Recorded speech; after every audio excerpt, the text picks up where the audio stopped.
Alright everyone, we start off today talking about Liz Cheney, not the most notable name in politics, mostly known for her severe Trump derangement syndrome and her pandering to the Democrats' witch hunt about the January 6th fiery but mostly peaceful protests. So the fact that she's got name recognition is overwhelmingly negative, and she's got to now fight a primary for her bid to become, the congresswoman from Wyoming again. Her opponent is probably going to defeat her. And normally you would expect if you've got incumbency, you've got more money, which is the subject of this video, link in the description, archived of course. You've got a 4-to-1 fundraising advantage. Normally that's because you're more popular. Liz Cheney is an outlying exception to that general rule that the money flows in because you're getting more donations. In Liz Cheney's case, as I will explain, and there's also a Substack link in the description and down below in a pinned comment, a little bit different today. Her money is not coming from grassroots Wyoming citizens. It's not coming from Uncle Jed, who owns the ranch down the street, and Millie, the hipster baker. It's coming from like the Mitt Romney types within the state of Wyoming. Now, her approval we should probably get into first. There's a little bit of a divergence, let's say, in the approval polling there, and some of it has to do with favorability too. If you look at the favorability polling, Liz Cheney is so far underwater she makes Joe Biden look extremely popular. She's shy of Kamala Harris. In fact, I think she might be shy of Congress in the generic sense in some polls. Trust me, that is extremely low. In one poll some months ago, she was at 19% approval in the state of Wyoming. She's making the case, I'm a maverick, I'm going to be the anti-Trump, like, fucking Avenatti and a million other people have tried to be, and of course they've all failed.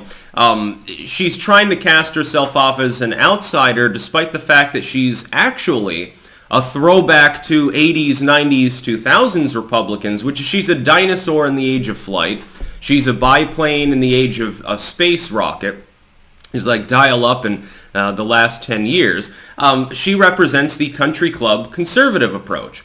So her money, she's outraised her opponent 4-to-1 and had more cash on hand because, of course, the incumbency takes effect. Now she's being primaried anyway, and at hazard of losing her job. It probably happens because the best approval polling I've seen has her around 30 in approval. 30%. It's not exactly, Wyoming is not a crowded field state. Again, it's overwhelmingly GOP. It's like 60-65% GOP. It's conservative. A lot of people don't understand that just because they're Democrats there doesn't mean they're the same as like San Francisco Democrats. This takes effect even in like my native Vermont. I have to remind people a liberal Democrat in Vermont doesn't necessarily agree with a liberal Democrat in New York City or San Francisco or Chicago. There are different poles within the party. Same is true among Republicans. A Wyoming Republican is not going to be the same kind that you find in New Hampshire, that you find certainly in the place like Florida. It's more of that Midwestern, small-town, traditional conservative GOP, like an Iowa sort of thing. Cornfields and whatever else they grow in Wyoming. Sand, I guess. Sand farming, very, very big business, I'm sure. The establishment, though, is desperate. I think I know why. Liz Cheney, they've held up as a symbol. They did this with Beto O'Rourke. I can get into that, too. They've held her up as a symbol of anti-Trump sentiment within the GOP. If she fails to even make the general race and gets knocked out by another Republican, who then proceeds to take her seat, that shows the power, the upswelling of populist new wave conservatism. That is, yesteryear's conservative, at least in perception. This wasn't universal, but for a lot of them it was true. Pro-war, pro-bailouts for big businesses, the rich. Party of the rich. Now, this isn't the way Republicans were first-term Reagan and points before that. It was a small-town workers' party, essentially. The Democrats were seen as the urban and elite party. It's switched back to that now. It's more like the 1950s right now politically than it was the 1990s or the 2000s. She's Dick Cheney's daughter, for Christ's sakes. She represents the Jeb Bush, side of Republicans, the sleazy, bought-off corporate Republicans that will lose with grace and or work with people who are ideologically total enemies of the Constitution, like the Democrats appear to be devolving towards steadily over the last decade or so, basically in the wake of Obama successfully injecting id poll into the argument, saying the post-Cold War consensus of we're Americans against every odd, to you're a black American, you're a white American. Here's a gay and a straight American, and subdivisional entities under these, like BIPOC, LGBTQ. I don't know exactly what it is now. The acronym has gotten too long to put on a flag. You can't even have a web page representing all the various stereotypical acronym components because it'd be too fucking long to register. Liz Cheney getting knocked out would be a symbol of the same things that Let's Go Brandon is a symbol of.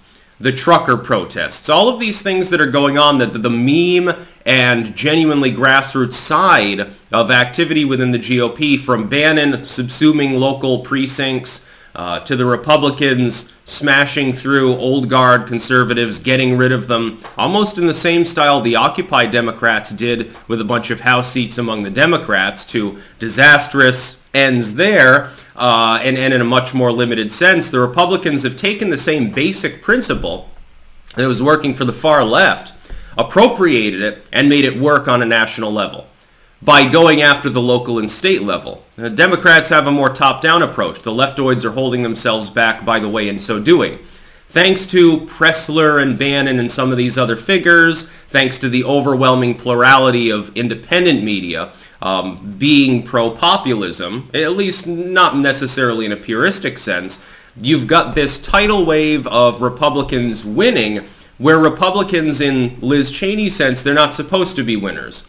The whole idea is if you win at all, you join the enemy, and if you lose, you bow your head and say, oh, well, that's great. The Republic truly works. I've done my job. You apologize constantly because, the id poll thing means that your political opponents will inevitably call you hateful in some respect. We're beginning to see a huge backlash against that now that makes Gamergate look like a tea party. Here's the thing. The establishment, therefore, is throwing millions of dollars her way. Well, they've tried this before. They tried this with Hillary Clinton. She outraised and outspent 2-1, and she still lost. Honk Biden, of course, got record amount of votes, but had to pay huge amounts for that. Remember when Michael Bloomberg pumped $100 million into the Florida race in 2020 and they still lost by a bigger margin than in 2016? That old wave of heavy money politics is dying. And that's what the establishment's afraid of. There's a lot of money in it. If we revert to populistic style politics, if Liz Cheney loses, and the symbol is, hey, a bunch of people got fed up, they actually voted their self-interest, they didn't listen to the dark money, they didn't listen to the billionaire tech firms, they are going in a different direction.